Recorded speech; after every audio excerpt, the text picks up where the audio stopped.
Mentioned last week how I hope this doesn't become something that we have to do in the beginning of the show, but some tragic news came out this past week of a 14-year-old by the name of Tyre Sampson. Yeah. He was visiting a theme park, Icon Park in Orlando, Florida, with a family for spring break, when he tragically lost his life and fell from the 430-foot tall ride. Crazy. Very crazy. Crazy. Just from the reports that I've seen, there was passengers on the ride who, recall him just panicking before he fell and saying, tell my mom and dad that I love them. Yeah. And I'm reading that and I'm hearing that young man's voice in my head, and I just cannot imagine being a parent, first of all, looking at my child in that situation and being 100% helpless. Because once you're on that ride, you have no control. You have no control of what happens. None. Until that ride is over with. Your feet are planted right back on that ground. Yeah. You have no control. And we were talking about it earlier about how when we were younger, we were daredevils. We thought we were invincible. We would get on those rides and roller coasters without a second thought in the world. Yeah. And something like this happens. It's crazy because I know you did not watch the video, but I watched the video. Nope. And in the video, from what I saw, I did not see the boy until the end. But in the video that I saw, the attendant was jucking and jiving. I mean, not attendant. Yeah, not attendant. But I mean, when you're at an amusement park, you want the people to be fun and happy. The people that work there, you want them to be fun and happy and not just like blah when you get on them rides. But at the same time, you want them to be paying attention as well, and that's key. That's the most important thing that you want to be happening, is them paying attention. So at the end of the day, I looked it up, and I tell you, and this is not to take anything light of the situation off of what's going on with their situation. Yeah. But I looked, and they're open today. If that were my kid. Now, when you told me that earlier, I was thinking, okay, well maybe the park hasn't updated their page hours or something like that. You know what I'm saying? Because I don't see how they could go back to fully having the park open after something so tragic happened. But I think I saw something. Or either heard it, where the park is open, but they just have that ride shut down.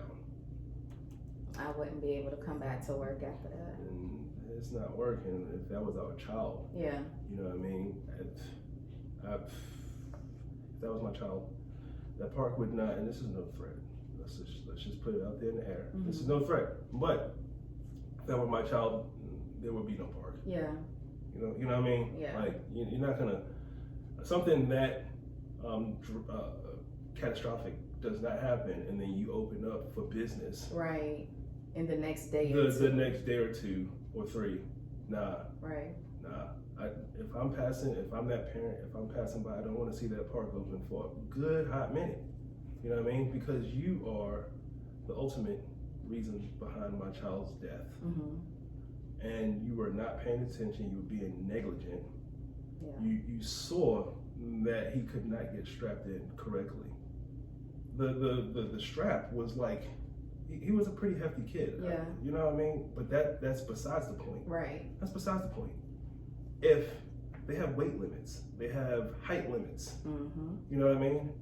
And if that seat, if that thing comes down and you don't hear that clink, clink, clink, clink. Yeah. You know what I mean? Yeah. Nah, get me off of this ride. Right. And you know what I'm saying? Or get him off of that ride. Right. And as parents, we've had some close calls with our kids where you have literally had to tell the attendant, hey, stop the ride. Yeah. Like, Rich literally stopped the whole ride. Everybody's looking like, whoa, what's going on? Yeah. He saw Tony, our 12-year-old, like, just slide into a point where he just wasn't comfortable with how he looked on that ride. It was he was about 10 at that time, right? Yeah, about 10, 2 or 3 years ago. Yeah. And we're at the fair, and he's on that, what do you call that? Almost a cyclone or the something cyclone like that. or something like that. Yeah.